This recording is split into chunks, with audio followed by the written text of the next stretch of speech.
도널드 트럼프 미국 대통령의 지지자들이 우리 시간으로 오늘 새벽 의회에 난입했습니다. 상하원 합동회의가 중단되는 등 초유의 사태가 발생했습니다. 의회는 당시 조 바이든 당선인의 대통령 선거 승리를 추인하기 위한 매우 중요한 절차를 진행하고 있었습니다. 회의를 주재하던 마이크 펜스 부통령과 의원들은 황급히 회의장을 떠나 몸을 피했습니다. 이 과정에서 여성 한 명이 총에 맞아 중태에 빠졌고 워싱턴 DC는 야간 통행 금지령을 발령했습니다. 워싱턴의 긴박한 상황을 자세하게 살펴보겠습니다. 특파원을 연결합니다. 임종주 특파원, 굉장히 혼란스럽고 위험한 상황이 이어지고 있는 것 같습니다. 구체적으로 지금 어떤 상황입니까? 네, 미 의회가 이곳으로 낮 1시, 한국 시간으론 새벽 3시쯤 상하원 합동회의를 시작했습니다. 바이든 당선인의 대선 승리를 최종 확정하는 절차입니다. 그런데 회의 시작 직후 시위대 수백 명이 의사당 주변에 설치된 장애물을 뚫고 건물 쪽으로 접근하기 시작했습니다. 이어 일부 시위대가 의사당 창문을 넘어 안으로 난입했습니다. 일부는 회의장 안까지 들어가 의장석을 점거하기도 했습니다. 이 과정에서 최루탄을 쏘며 저지하는 경찰과 충돌이 빚어졌습니다. 네, 회의에 참석했던 의원들이 대피하면서 상하원 합동회의도 결국 중단됐죠.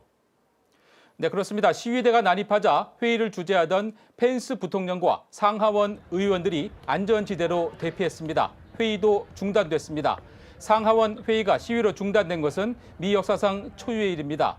의원들은 공개되지 않은 안전한 장소에 머물고 있는 것으로 전해지고 있습니다. 네, 총을 맞고 중태에 빠진 여성도 있다고요? 네, 한 여성이 의사당 구내에서 가슴에 총을 맞고 중태에 빠졌다고 CNN이 소식통을 인용해 보도했습니다. 정확한 경위와 상태는 아직 파악되지 않고 있습니다. 경찰도 여러 명이 부상했습니다. 의회는 국방부에 주 방위군 추가 배치를 요청했고 워싱턴 DC는 내일 새벽까지 시 전역에 야간 통행 금지령을 내렸습니다. 주 경찰도 속속 투입되고 있습니다. 지금도 의사당 주변엔 많은 시위대가 트럼프 깃발을 들고 산발적으로 모여 있습니다. 일단 경찰이 시위대로 뒤덮였던 의회 출입구와 주변을 다시 통제하기 시작했습니다.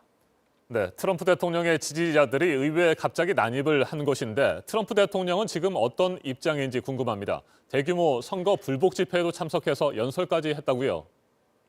네, 트럼프 대통령은 의사당 난입 사태가 발생하자 의회 경찰과 법 집행관을 지지해달라. 그들도 우리나라 편이다 하는 글을 트윗에 올렸습니다.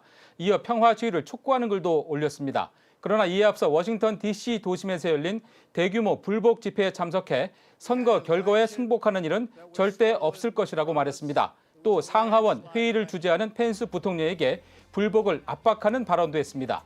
이에 따라 트럼프 대통령이 시위 사태를 사실상 부추긴 것이라고 이곳 언론들은 전하고 있습니다. 조 바이든 대통령 당선인은 이번 사태를 시위가 아닌 반란이다 이렇게 규정했습니까? 네, 바이든 당선인은 의회 난입 사태 직후 기자회견을 열어 시위가 아니라 반란이라며 트럼프 대통령에게 TV 앞에 서서 헌법을 수호하라고 요구했습니다. 또 민주주의의 이런 어두운 순간이 온 것에 대해 다른 미국인들과 같이 충격을 받았다고 강도 높게 비판했습니다. 낸시 펠로시 하원 의장과 민주당 척 슈머 상원 원내대표도 공동 성명을 통해 모든 시위대가 수도 밖으로 나가라고 요구해달라고 트럼프 대통령에게 촉구했습니다. 바이든 당선인의 얘기 직접 들어보겠습니다. It's disorder. It's chaos. It borders on sedition. And it must end now. I call on President Trump to go on national television now to fulfill his oath and defend the Constitution and demand an end to this siege. 바이든 당선인의 입장이 나올 즈음에 트럼프 대통령이 트윗에 영상을 올렸습니다. 이 내용도 직접 들어보시죠. I know your pain. I know you're hurt. We had an election that was stolen from us, but you have to go home now. We have to have peace. We have to have law and order. 자, 끝으로 조지아주 상원의원 선거 결과도 간단히 살펴보죠. 민주당이 두 자리를 석권하면서 상하원 모두를 장악하게 됐습니다. 네, 우선 민주당 레피엘 워너 후보가 현역인 공화당 켈리 레플레이 의원을 이겼습니다. 전통적 공화당 강세 지역의 첫 흑인 상원 의원이 됩니다.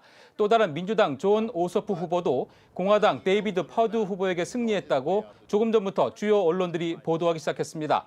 선거 결과가 이대로 확정되면 민주당은 대선 승리와 상하원의 다수당을 모두 차지하는 이른바 트리플 크라운을 달성하게 됩니다. 동맹 중시와 다자주의를 공언한 바이든 당선인의 구상을 뒷받침하게 될 것으로 보입니다. 한미동맹 강화와 긴밀한 대북정책 협의, 또 방위비 분담금 협상의 조기 마무리도 예상해 볼 수 있는 대목입니다. 지금까지 워싱턴에서 JTBC 임종주입니다.